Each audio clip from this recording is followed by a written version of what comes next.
الرجيم بسم الله الرحمن الرحيم الحمد لله ذي الملك والملكوت والعزة والجبلوت لكل يفنى ويموت وهو الحي الذي لا يموت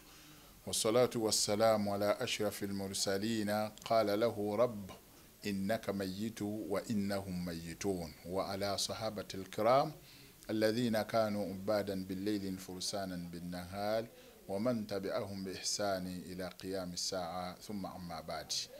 Baganda bange mwenna batulaba ku mukutu okusinga okuba gw'ekitiibwa mu ggwanga Salam TV balamusana ekiramuso ekisinga okuba ekitiibwa nti assalamu alaikum wa rahmatullahi wa barakatuh. Olunaku olwali tugenda kwogera ku kigambo kufa. Tugenda kwogera ku lunaku omuntu olugenda kukeera ku makya nga Allah subhanahu wa ta'ala yaluteeka mu nnaku zo nti lwogenda okujjulukuka ove mu bulamu buno obw'edduniya ogenda obeere ng'osinkana Allah subhanahu wa ta'ala. Tugenda kwogera ku kufa. وهذا هو اليوم الذي ستأتي فيه نهاية الإنسان وتنتهي آياته. Lutogera ku kigambo kufa lwe lunaku alladhi sayati fihi olugendo okubeera nga lujja ni ayatul insanu nga yenkomerero oyo mu bulamu buno obw'edduniya watantai ayatu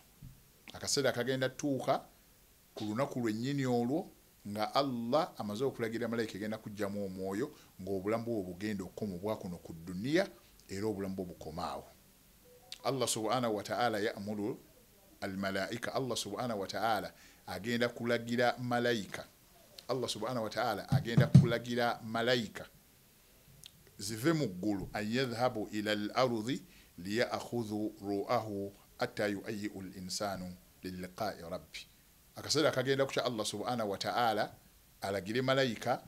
nga zigenda kujja zibeere nga zijjamu omwoyo gwo. Malayika zijje nga zigenda kujjamu omwoyo gwo ogenda obeere ng'osinkana Allah subhanahu wa ta'ala. N'olw'ensonga baganda bange ab'ekitiibwa tusaba Allah subhanahu wa ta'ala akaseera aka katwanguyize ffenna. Tugambye Allah agenda kulagira malayika zive mu ggulu nga zijja kuno ku dduniya naye nga malayika zizze kunona mwoyo gwo ogenda osinkane Allah subhanahu wa ta'ala. Buli muntu beera ng'olowooza kaddaako Allah wagenda okujja mu bulamu buno obutweyagaza ogenda omusinkane. naye ekisinga okwewuunyisa ma al asaf la ahadin ya'rifu shay'an hadha al-yawm. Olunaku olwo tetulumanyi, teri amanyi ddi lwagenda kufa, teri amanyi ddi lunaku Allah lwagenda mujjula mu bulamu obw'edduniya agenda asinkane Allah we. Indama ya'ti dhalika al-yawm la yudriku al-insanu annahu yawma wafati. Olunaku lujja kukeera nga luno lukedde olwaleero era nga lujja kuziba telujja kugaana kuzibula okuba ofudde naye lujja kukeera nga tumanyi nti luno olukedde lwe luntwala. Bangi abava mu maka gaabwe n'asibula abantu be ng'agenze kukola n'afuna accident mu kkubo, abalala ne bakola kusingira mu kkubo, omulala byonna omulala n'akubibwa sasi, omulala n'afuna accident nga Allah we yateekateeka naye nga lwakedde nga takimanyi nti olunaku Allah subhanahu wa ta'ala lwagenda okumujjulula. Era akaseera kagenda kukya enjuba eveeyo nga gwe tuli mu bassa nga Allah yakuggyemu dda omwoyo. Akaseera olunaku enjuba egenda kugwa ezibe nga gwe buzibye enjuba egenza okugwa nga gwe bamaze okubeera nga bakuteeka mu ttaka. So olunaku olubuntu lulowoozeeko byonna bye tukola. Lowooza olunaku malayika lwegenda okujjamu omwoyo ng'ogenda kusinkana Allah. Lowooza olunaku ensi enjuba wegenda okugwa ezibe nga gwe osuze mu ttaka ate ekeera enkya eveeyo nga gwe wasuze mu ttaka olunaku lwo olusooka. Allah subhanahu wa ta'ala mu Qur'an yayogera aya nnyingi nnyo. Singa olunaku lutulujjukira kutwandibadde tukaaba. Yagamba afamin hadha alhadithi ta'jabun wa tadhakun wala tabkun. Twandibadde buli twogera ku kufa omuntu osobola okuyinguka amaziga n'ojjukira bw'ogenda okwawukana n'ebikutawaanyizza emyaka 8 oba 7 byonna by'okoze ebikutawaanyizza Allah akwawukanya nabyo mu sekendi. Ne bukeera ku makyanga ebizimbe tebikyali bibyo, emmoloka nga tezikyali zo, oba kitiibwa nga Allah akikwambudde n'ofiira mu ntebe mw'ofiiridde. Bameka abafudde nga bapulezidenti, bameka abafudde nga baminisita, bameka abafudde nga ba MP. Allah akujjulula n'ekitiibwa kyo n'ofa ne kisigalawo ate ensi nesigala ng'etambula. Kati bwe twandyogedde ku kaseera ako twandibadde kyetwetaagisa kuseka, twandibadde buli muntu akaaba. Singa buli muntu yenna lawa alafna qimata hadhihi nusus, singa twetegeera amakulu ga aya n'obunene bwayo, madhaqna ta'amun tayyiba. Omuntu yandiba takyalina na budde bugenda kulya kyasinga kwagala ng'ojjukidde olunaku lwe bagenda okukulesa emmere, ng'ojjukidde olunaku lwe bagenda okukuzinga mu ssanda bakuteeke mu mwana adaani bakuziikeko ettaka obenga atabaddeewo. singa twali tulowooza olunaku olwo omuntu yandiwaddewo n'amanya gagenda osisinkana abantu oba mukyala we kubanga ko kagenda kujja akaseera olunaku olwo Allah subhanahu wa ta'ala lwe yateekateeka naye Allah oluvannyuma lw'okujjula ng'ovudde mu bulamu buno obw'edduniya waliwo ebintu ebi ebisinga okunakuwaza oba buli muntu byandirowoozezzaako ennyo qadiyatul masiriya ayu al ikhwa ke kaseera kukuba obuddiro obwo nga Allah akujja mu bulamu obw'edduniya wajja ogenda okudda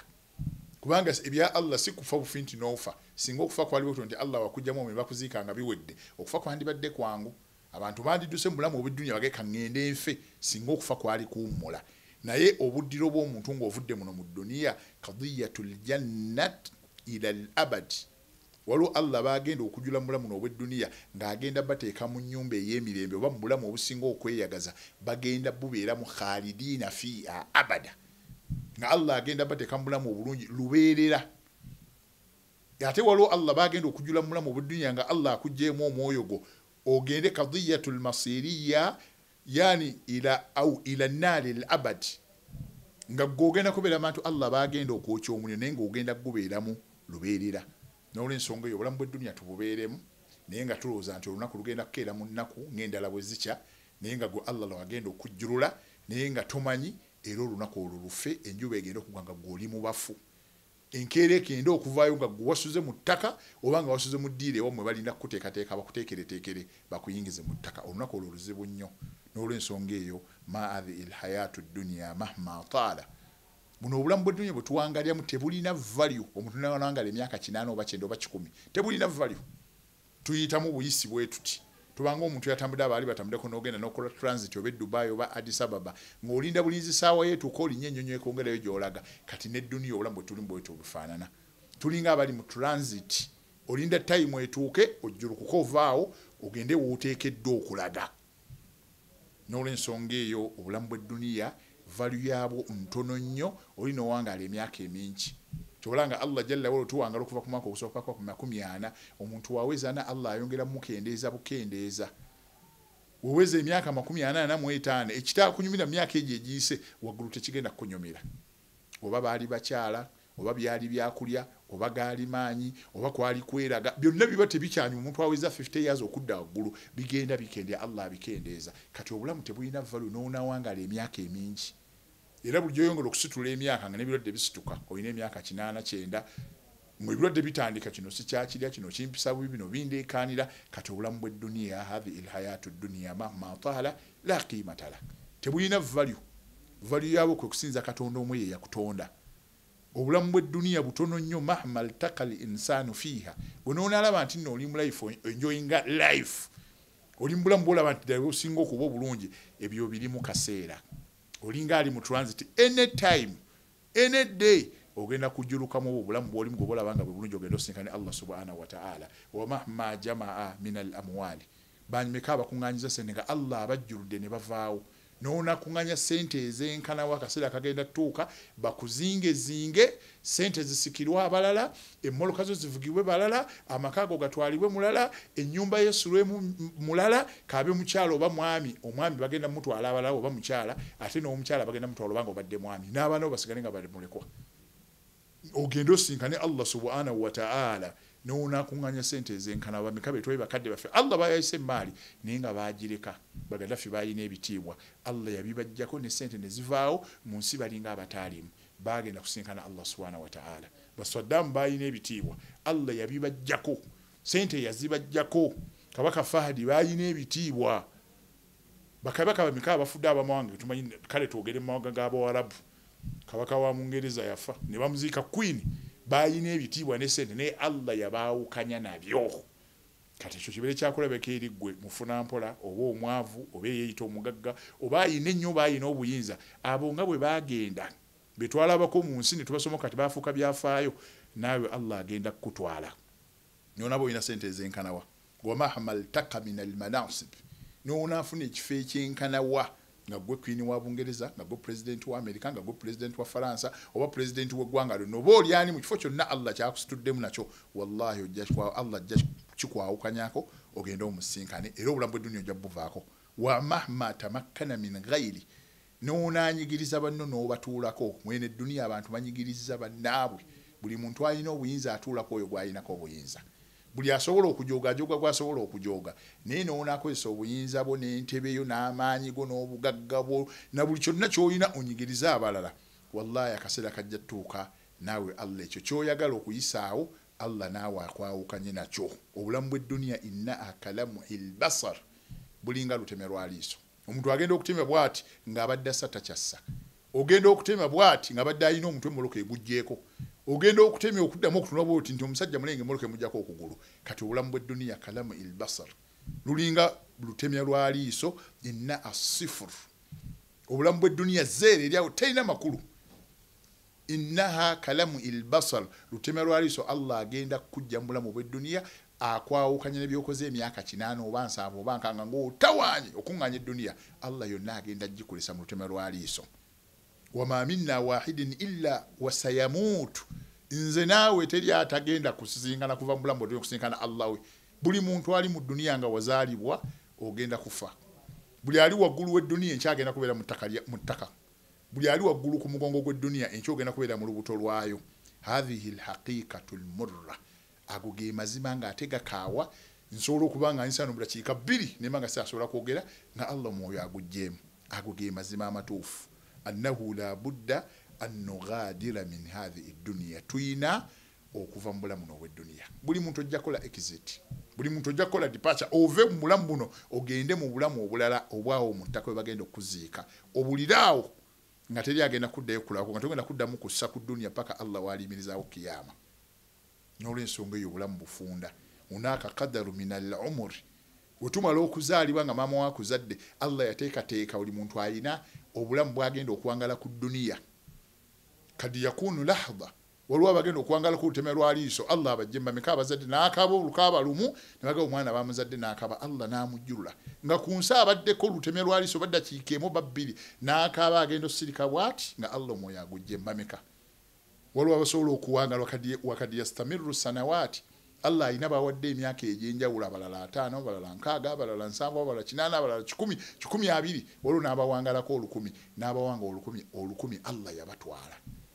kati fe guno omulembe Nabi sallallahu alayhi wasallam kadikala alayhi salatu wassalam yagamba amalul ummati Muhammad ammatu Nabi sallallahu alayhi wasallam yagamba guno omulembe go tuliko abasinga obungi tugenda kuwangala yagamba ammatuhum baina 60 wa 70 yagamba okuwangala kuvugana kwera kati w'emyaka 67 era wetufiira nagamba wala yujawizu hadha al-umr illa qalilun nabi batono abagero sukka 87 batono era wafiira ku 9 tumwewuunya wafiira ku 10 tumutendeza abibana byafaayo naye abantu kulimba bawangalanga emyaka 10 2,000 nga basinza Mungu tugenda kuvuganya nabo tutya naye nabo Allah yabatwala bawangala 10 kati nze nayo guno omulembe gwe tuliko tuwangala 6 ku 7 8 9 naye era ne tunawangala 8 ne tunawangala 9 enkomerero ya byonna kuva mu bulamu n'obw'edduniya tugenda sinkane Allah subhanahu wa ta'ala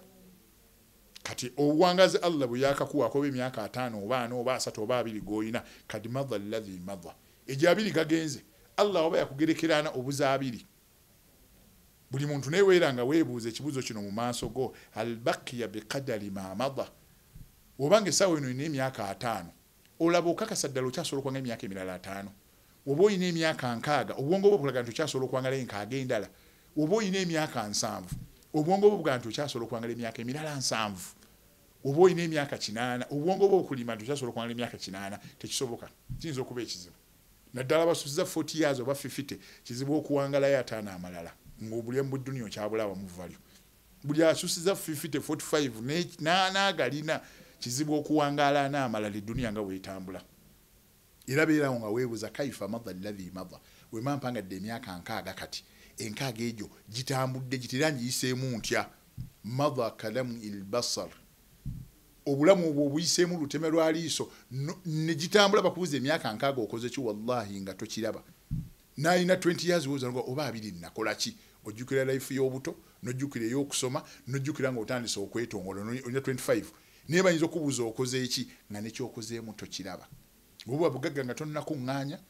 obuba kwegamba nti dduniya ndi mumativu nga tonnaba kumatira n'abalina 6 edduniya balabanga abaakagijjako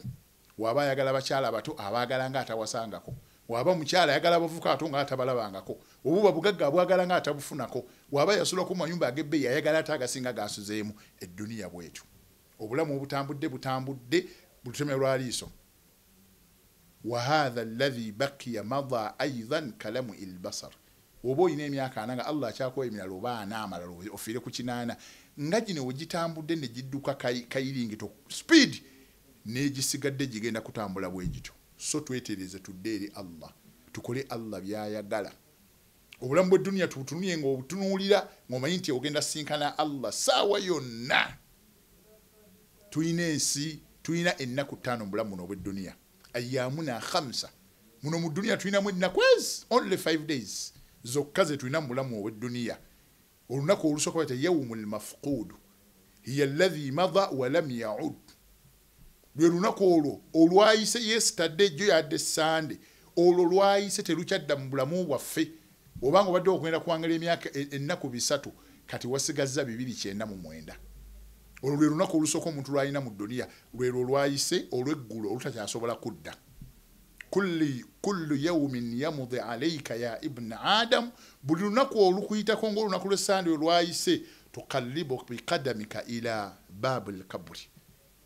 buli lunaku oluyita lukusembeza obanga atambula bwoti ng'ova Masaka n'otuuka Lukaya n'otuuka Empigi ng'ojja Kampala kati lunaku olukuyitako lukutambuza lukuzze eri kuyingira kabbuli kuteeka mu ttaka buli lunaku oluyita otambula step ku step ng'ogenda kutunuulira kinnya bagenda kuziika buli lunaku oluyitako otambula odde eri kabbuli mwe bagenda okukuteeka ate malayika etujjamu eyo malayika al-mauti yamdhilu liwajhi kulla wahidu minna kulla yawmin 5 marrat malayika etujjamu emyoyo etutta teriiko oba wa ddiini ki oba kabaka oba mugagga oba mwavu oba mulwadde oba mulamu yo ffenna etutunula mu byenyi emirundi 5 malayika eyo etwala emyoyo gy'abantu buli muntu ekutunula mu kyenyi ky'emirundi 5 ate malakul mauti kama akhbara alhabibu almustafa sallallahu alaihi wasallama nabbi nga yategeeza nti malayika ejjamu emyoyo etwala emyoyo gy'abantu nga bagenda okufa yagamba ya alifu kulla minna aktharu mimma ya'rifu al-insanu min waladi malayika al-mauti nze naawe ffenne tumanyi emanya abantu okusinga nga g'omanyi omwana g'ozaala oba olina abaana 5 abaana bo omanyi nti nnyina gundi ne gundi ne gundi naye malayika al-mauti emanya abantu bonna boolaba bawangalya mu dduniya okusinga omuntu w'amanya abaana be era buli muntu emutunula mu kyenyi kye emirundi 5 buli lunaku ekyo kiraga nti nze naawe ffenna tugenda oba tutya oba ddi oba oyina ki oba toyina akaseera kagenda tukugenda ku kiruka ogenda osinkane Allah subhanahu wa ta'ala wa malakul mauti kama akhbara alhabibu almustafa nabbi atugambye nti emanyi omwana Adamu nga g'omanya abaana bo wakad dhakaru anna malakul mauti kana sadiqa li Sulaiman kino kyafaayo njagala nnyo otegere nti ogenda kyafaayo kyali ku mulembe gwa Saidina Sulaiman abamita Sulaiman yali ibn Dauda Sulaiman yali nabbi ne taata we Daudi oba Dauda yali nabbi alayhi masalam Allah asiime kubo nabbi sallallahu alaihi wasallama atunyumiza ekyafaayo kino abasiime bonna Allah asiime Sulaiman ne kitaawe Dauda n'owekitiibwa nabbi Muhammad sallallahu alaihi wasallama naye ekyafaayo kino kinyumya kigaa nti kana yujalisu mutamathila fi suratul al-jamil malaika al-mauti yetwali emyoyo gy'abantu nga bagenda okufa olunaku lumu yagenda wa Saidina Sulaiman alayhi salatu wassalam ninge eri mu kifaananyi ekiringa eky'omuntu ekirabika obulungi fazala Sulaiman dhata yawm yakeera ku macha malaika al-mauti etwali emyoyo gy'abantu nejja mu kifaananyi ky'omuntu nejja neerambula ku Saidina Sulaiman kuba yali nabbi wa Allah ye Sulaiman ye nabbi Allah gwe yawa ebintu ebyewunyisa mwene dduniya yamuwa buli kimu ngayo awulira amaloboozi g'ebinyonyi awulira ag'ensanafu alagira amajinni nga buli kimu ayogera nakyo Allah yamuwa ennimi ng'ayogera n'ebitonde bya Allah byonna ebiri mu dduniya Allah n'amwanguyiza ng'alagira ebitonde bya Allah oba ekintu Allah nga bw'ayagadde ne kibeera mu bintu bingi yalagiranga empewo ne zikunguta ne ziva ne zigenda egundi n'awulira ensanafu nga zoogera n'awulira amaloboozi g'ebinyonyi nga googera ebyo byonna kiwaze miracle Allah bye yawa Saidina Sulaiman naye malayika al-mauti olwokuba nti Allah yali yamuwa ebyewunyisa bingi ne malayika al-mauti yajjanga n'emulambula ng'eri mu kifaananyi ky'omuntu ng'ejja ne banyumyamu n'etambula n'egenda naye nga webezzeewe ebeera mu kifaananyi kya muntu naye olunaku lumu malayika al-mauti yajja wa Sulaiman mu kifaananyi ky'omuntu ng'ezze okumulaba wakana ihda alwuzara Sulaiman jalisan ma Sulaiman naye genda okujja mfani ky'omuntu nesanga omu ku ba minister ba Sulaiman ba waziri be ba minister be ngali awo ne yaze kukyalira Sulaiman ne batuula bonna falamma nkadha ziyaratu malakul maut malaika yatuula ne nyumya n'omukwano gwayo ne malaika akaseera kayako okutambula ne kaggwaawo ne siibula ne genda nereka Saidina Sulaiman yo nabbi ng'atudde ne minister bwe bakyagenda mu maaso n'okunyumya oluvanyuma minister ono abuuza Sulaiman kala alwaziri li Sulaiman minister abuuza Sulaiman ma hadha alladhi kana yajlisu huna amubuuza ani oyo abadde atudde wano thumma nsalafa ya nabiyullah abadde atudde naffe wamaze n'asimbula n'agenda minister abuuza nabbi Sulaiman ani oyo abadde atudde wano wamaze n'atambula n'agenda kala Sulaiman li waziri n'agamba Sulaiman addamu minister wa mubuuza walimadha tasal hadha suali ayu alwazir lwaki obuuza ekibuuzo ekyo nti ani adatu lwaki okimbuuzizza minister addamu Sulaiman amugamba kala li annahu ra'aytuhu yanzuru ilayya nadratan ajiba yagamba nkubye nabbi wa Katonda omusajja oyo adde atuddawo antunuulidde entunula nga zeewuunyisa Sulaiman n'amudamu n'amugamba innahu malakul maut ya wazir oyo gwotunuli akutunudde entiisa ezeewuunyisa ezibadde zikukangakanga oyo malayika al-maut yetwala abantu wadde gojja ebifaananyi ky'abantu fakhafa al-wazir minister yetya nnyo okulaba nti omuntu adde atuddaawo ate ng'amutumya muntunira embi Sulaiman n'amugamba oyo malayika al-maut minister yatya nnyo okulaba ku malayika etwala emyoyo gy'abantu netandiko n'abuuza Sulaiman limadha yanzuru ilayya hadha innadhurat waki webanga ye malayika al-maut ebadde entunulira obutunuliro olwewuunyisa minister yale n'agamba nkulayirira Allah ustakhlifka billah ya Sulaiman yamugamba astakhlif billah ya nabiyullah Sulaiman anta amura riya an tahmilni ila biladi al-hind aga ndayira Allah Sulaiman Allah yakuwa ebyamagero nawe mbabulide waggulu Sulaiman Allah yamuwa milako ebyamagero byali byewunyisa yamugamba ndayira Allah nkusaba olagire empewo kubojinako se ensi tulenzije wano entwale wala nnyo webaliwa bali Palestine awe Kudus wennyini webali yamugamba nkusaba olagire malayika empewo Sulaiman nkusaba olagire empewo kubanga Allah obuyinza yabukuwa ensi tulenzije wano egene ensule wala Hindiya nagafa ana la astati'u an ajlisa fil bilad ra'aytu fi malakul maut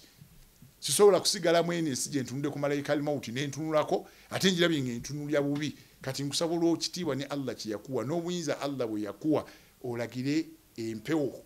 ensi tulenzije wano egende kube ye Hindiya faqala Sulaiman fa'al yughnika hadha as-safaru liqada'i Allah Sulaiman n'abuuza minister wendagira empewo nekujja wano entambula y'okuva wano Baitul Muqaddas ekutwala oba okuva ne Kudus ekutambuza ekutwala paka eyo olowooza Allah waba alina kiyageredde nga kikyo olowooza okutambula okwo kwena kyokugenda okugasa bimaana Allah waba yageze kadali nga malayika al-maut ejja kuno n'oba eti obaddi tekigenda kyusa mu nteekateeka za Allah nemugamba idha kana qadaa'u Allah Sulaiman yagamba mu minister we nti okuba ogera kwa Allah kadi ata bihi ay iqtaraba okubanga ogera kwa Allah kutuuse oba okufaako nga kutuuse tebina bye bigenda kugasa okulagira empewo ekujje wano minister damu n'alaajanira Sulaiman n'amugamba unashiduka Allah ya nabiy Allah nkulayirira Allah nkwegayiridde olagire empewo zinzije wano zintwale wala nnyo ye India naye n'ensi kati njityo gibeeramu nga ntunde ku malayika al-maut ate nga badde ntunuya bubi wataata al-khawf al-wazir ne mu mbeera ey'okutya nnyo nti minister yatya asdara Sulaiman awamirahu ila riya Sulaiman yayise ekiragiro kye nga alagira empewo fahamalat alwazirahu ila bilad al-hind empewo nezisitula minister oyo nezimusitula okumujja Kudus we bali Baitul Muqaddas nezigenda nezimusuula India wabada an wasala ila bilad al-hind labo nteekateeka za Allah nze nawe zotagenda kudduka ngono we watazidduka omusajja empewo lwamala okumusuula India we pa wajaa al-malakul maut ila Sulaiman zaira waite akabanga katono nnyo lutemerwa alisonga omusajja empewo mutusize India era ne wayitawo akasaira katono nnyo ng'empyo maze omutuse India ate ono omugenyi abadde wano wa Sulaimaani n'akomawo ng'omugenyi naye mugamba qala lahu ya Sulaimaani malayika al-mauti ene etwala emyunyumiza Sulaimaani n'agamba laqad ajibtu indama ra'a hadha ar-rajulu indaka fi hadha al-makan yaga neewuunyiza nnyo okulaba omusajja abadde atudde wano mu kifaawo malayika mauti enyumiza Sulaimaani nti neewuunyiza nnyo wembadde wano okulaba omusajja oyo abadde atudde wano n'amugamba li anna Allah amanani bikabdhi ru'ahu fi biladi al-Hind mbadde wano Allah abadde yandagidde ddanga ngenda kujjamu omwoyo gw'omwana Adamu oyo naye nga nnyina gumuggira mu India kyova olaba malayika tuva wano noga ngenda Saudi Arabia nga Allah yagira gy'ogenda okufiira nga malayika Allah yagiragira nti oyo agenda kuviira mu India oyo omwoyo gw'ogenda kuviira mu Kenya omwoyo gw'ogenda kuviira mu wano kati Allah Sulaimaani malayika emunyumiza nti neewuunyiza okusanga omusajja nga atudde wano mu bwakabaka bwo ng'ali wano mu lubiri lwo naye nga Allah yandagidde ddanga nnyina okumugjamu omwoyo nga ngenda gumugira mu India naga falamma ra'aytuhu jalisan indaka ajibtu wa qultu ya rabbi wenalabye omusajja nga ali wano atudde ali ku bugenyi mu lubiri lwo neewuunyiza nnyo ngamba katonda wange lakad amartani bikabdhi ru'ihi fi biladi al-Hind wandagidde omusajja ono muggyemu omwoyo wabula eddakiika ntono nnyo okumugjamu omwoyo ate nnyina gumugira mu India kyokka ate mumusanze wano nagamba fama alladhi jaa bihi fi majlisi Sulaimaani fi madinati al-Qudus hauna omusajja neewuunyiza kyeki muleese wano mu lubiri lwa Sulaimaani wane Qudus nga Allah yandagidde dda wenva wano gwengenda okujjamu omwoyo nga omugira mu India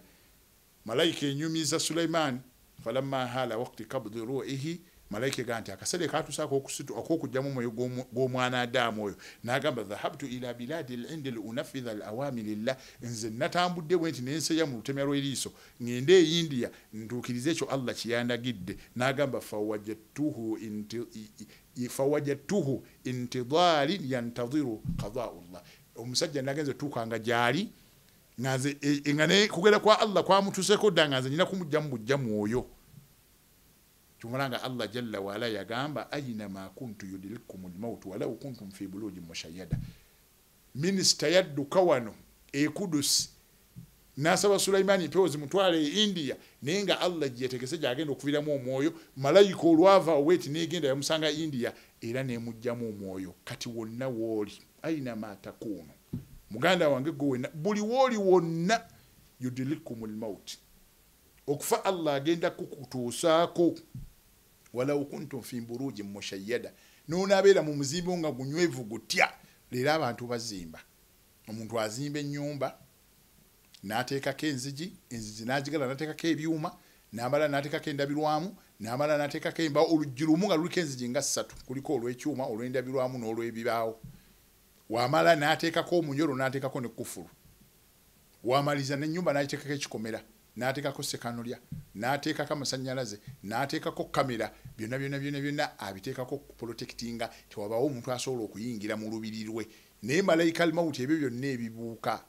teri bakumi basobola jiremesa kuyita ku mulyango esobola okuyita ku bakumi bonna abakutte n'emmundu nejja n'etwala president ne mujjamu omwoyo eyita ku buli kabaka yenna ng'alina abakuumi mu mbiri ku miryango nga 10 nejja n'etwala omwoyo gwa kabaka yenna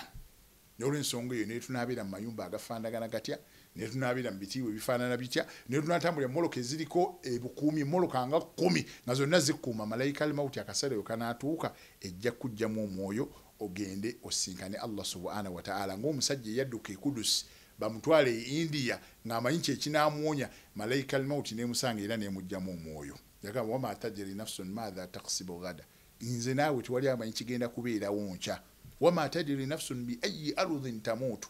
teri amanyi wa gy'ogenda kufiira ova wano bameka abanyinafe abavuddeyo ne bagenda okukuba ebyeyo nga Allah yalagira dda nti omwoyo gwo bagenda kugugiramu oba Bungereza oba mu Amerika oba wanga Allah yateekateeka ng'egyo ogenda okufiira oba oyagala oba toyagala Allah ateekawo process yonna ekulinyisa ennyonyi ogende mu ggwanga lyonna gy'ogenda naye nga Allah yagera nti egyo ogenda okufiira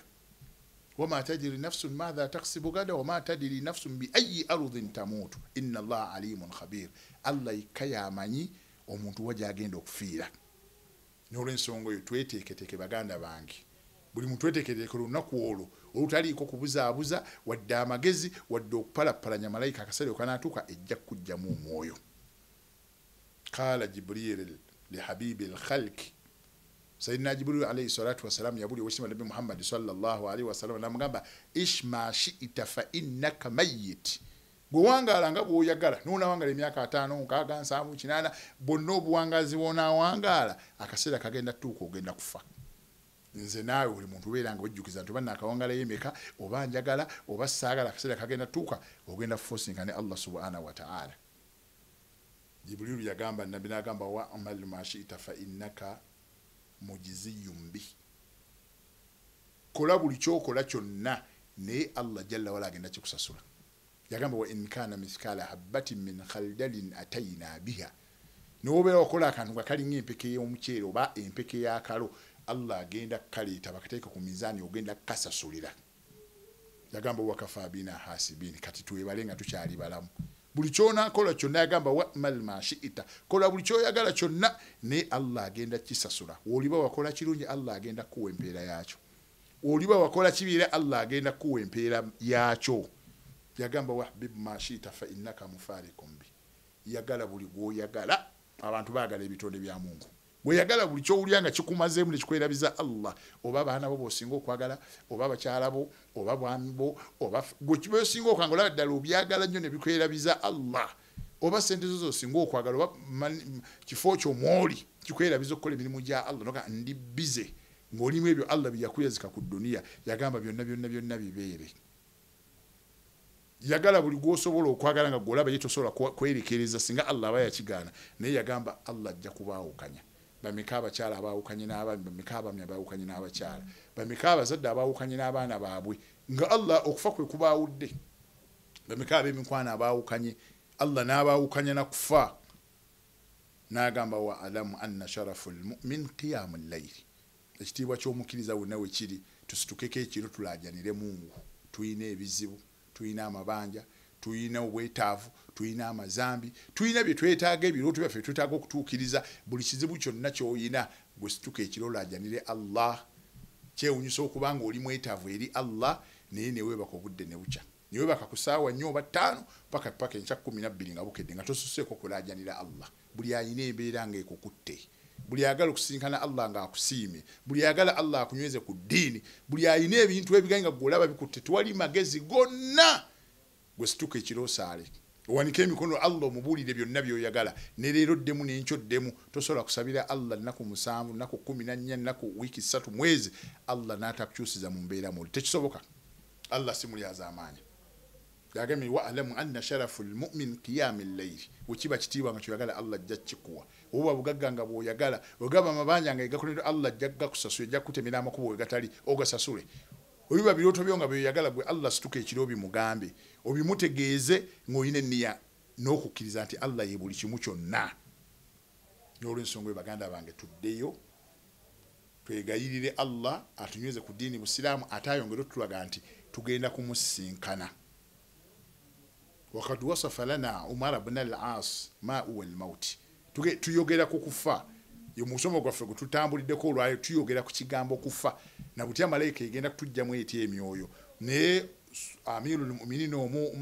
Umar ibn al-As sahaba w'ekitiibwa oyo atunyumiza nga atubulira okufa ennuma gye kwamulumamu baada ma mata ra'ahu ibnahu Abdullah fil manami weyamala okufa Umar ibn al-As Allah yalabisa omwana we yamulaba mu kirooto n'amugamba ya abati tata wange gwe omuli n'agamba lakad kunta tatamanna wa anta hayy tatamanna ahadun yasifu laka al-maut obadde mulamu nga weegomba nnyo Allah subhanahu wa ta'ala ofuna omuntu eyafa kubuulire ku kufa engeri gye process engeri y'omuntu gyajjibwamu omwoyo engeri gyayita mu kulumizibwa mu kukosesebwa naga kati gwe wafudde nange mbuulira okufa wakusanza otya omwana abuuza kitaawe mu kirooto ani yali afudde Umar ibn al-As mutabani Abdallah amubuuza buli naku oyagala okulaba ku muntu afudde akubuulire process y'okufa n'obuzibu obuli mu kufa mbuuliraako omuntu wafa afa atya oba obulumi bw'okufa abuyitamu atya yagamba sifuli al-maut tata nkusaba ombuulire okufa wakusanza otya kala Umar ya Abdallah yagamba mutabani wange gwe mutabani wange Abdallah yagamba ra'aytuni fi sakrati al-maut agamba natuse mu kaseera nga malayika egenda kunzijamu omwoyo n'agamba faka anna as-samaa qad intabakan ala ra's nabadde malayika enjamu omwoyo nga ndabanga eggulu lyonna disituse ne baliteeka ku mutwe gwe nga mpulira obuzito n'okunyigirizibwa nga aninga ku mutwe gwe batisse ensi yonna kadi wada ala ra's nabadde ngenda kufa nga mpulira obuzito obuli ku mutwe gwange nga ninga gwe batisse ensi yonna atandika okunyumiza okufa obulumi bwe yasanga ekyo ani yali akikubye ekifaananyi bayinza kutikka ensawo 10 eza seminti noga ensinga emenyese wano taddeyo okutegeera naye aga nti okumanya okufa kuluma nali okufa sakulatel mauti ng'obulumi bw'okufa buntandise nga mpulyanga gwe batisse ensi yonna nga mpulyanga gwe bataddeko eggulu yonna ne balituuza ku nze n'agamba oka anni atanafas min thakabil hibr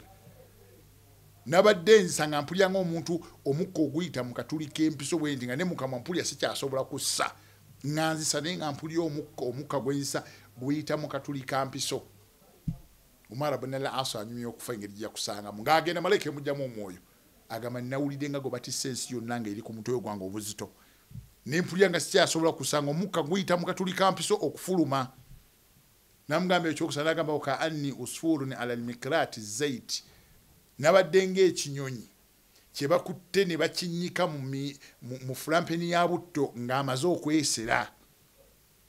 n'atandika omuganda agamba araaitu zaita alladhi yudau ala nnaari liyukra bi al-ashya ololabye ku butto gwe bakutte mu fulampeni ne bamukumamu omuliro ne yeetokota gwe basiikamu ebintu eby'enjawulo kati Umar anyuma n'agamba yakulu ka anni usfurun ala zaiti yagamba nabadde ng'ekinyonyi kye bakutte nga kiramu ne bakisuula mu butto naga wa huwa la yatiru fayastarih nga tekisobola kubuuka kuva mu butto oli kigende kiwone naga wa huwa la yamutu fayastarih era nga tekisobola kufa wabula nga nninga omuntu gwe bakutte ne bateeka mu fulampeni ya butto ng'eyokya ng'etokota ng'enjokya sisobola kuvaamu kudduka mpone ate era sifa mpone obulumi yamugamba bwebwe obulumi bwe natuuseeko nga malayika enzijjamu omwoyo n'olw'ensonga eyo awo wazibu nnyo malayika awo oba tunyumiza Nabi sallallahu alayhi wa sallam engeri gye yafaamu ne baswaba n'abalongoofu awo wanyiga buli muntu yenna akaseera ka malayika al-mauti ng'ekugjamu omwoyo n'olw'ensonga eyo twetaaga omuntu fal insanu labudda an yaisha lil mustakbar tuwangale nga tunoonya olubulamu oba olubeerera nefe gye tuyita future noga nti noonya future yawono ku duniya teriiyo future gy'ogenda kunoonya future entuufu gye tuyita future yeyokuba nga tuse maaso ga Allah subhanahu wa ta'ala nga tusiimye nga tutadde bantu abagenda okubeera mu jjana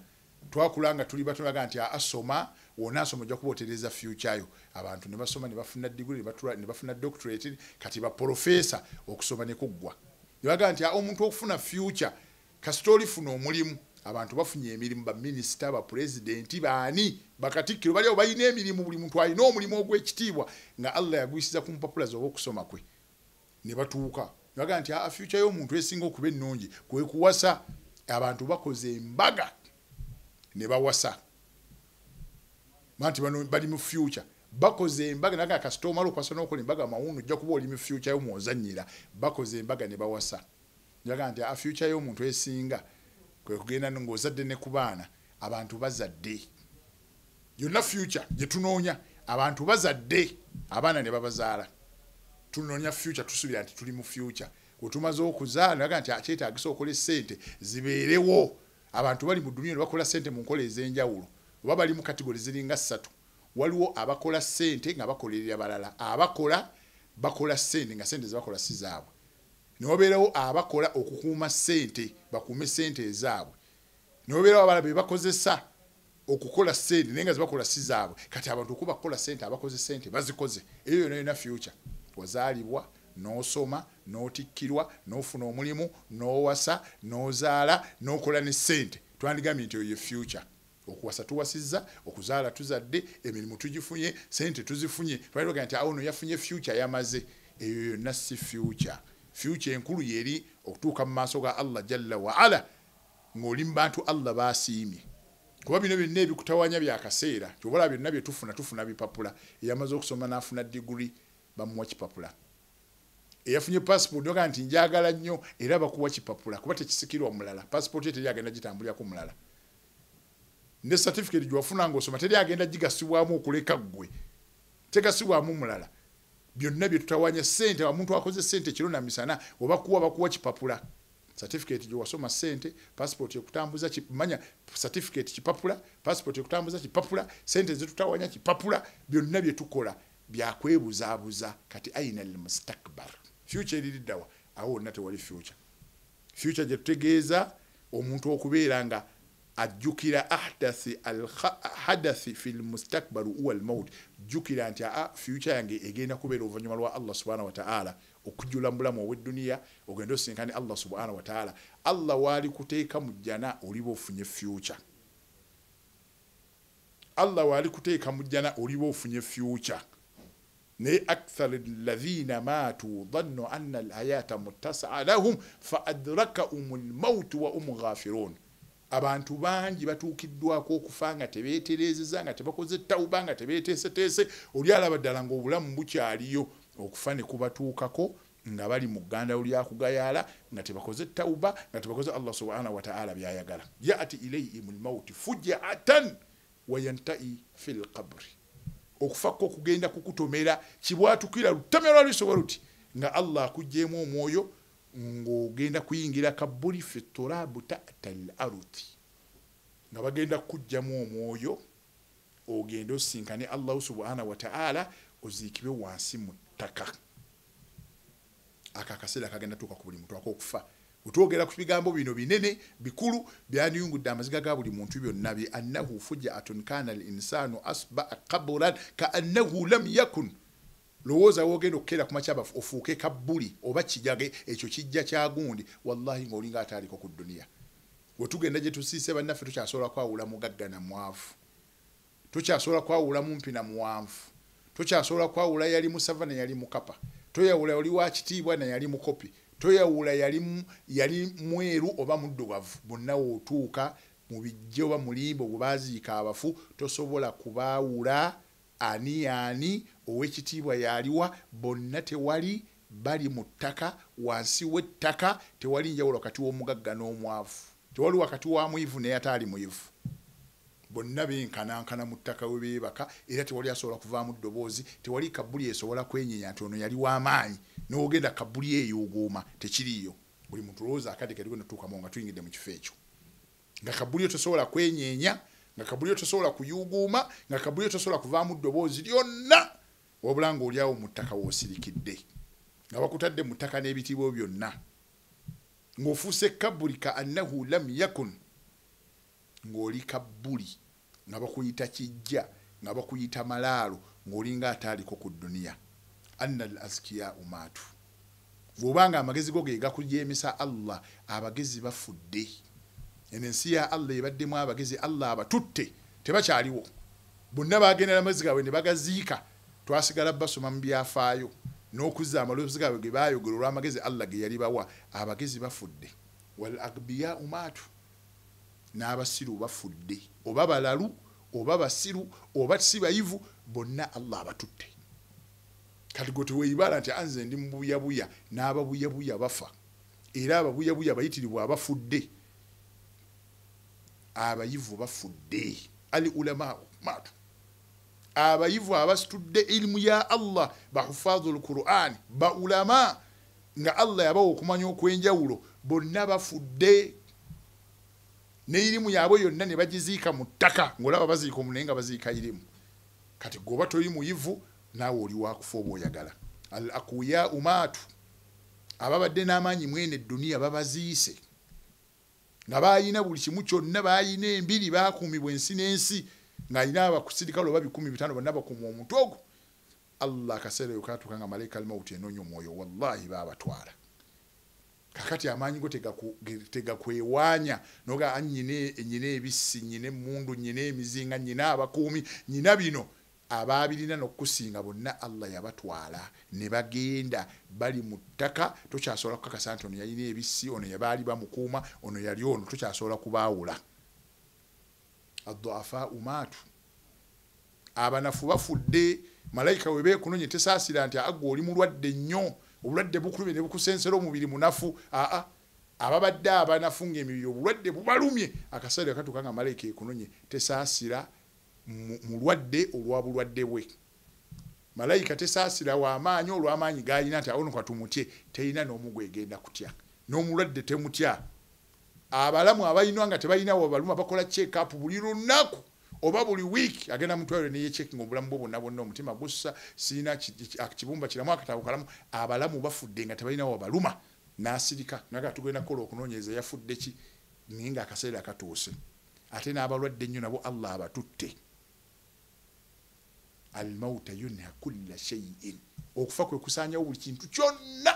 kwe kumazeewo buli kintu kyonna n'olw'ensonga eyo tweteeketeeke kubanga okufa kugenda kubeera nga kutuukako anytime any day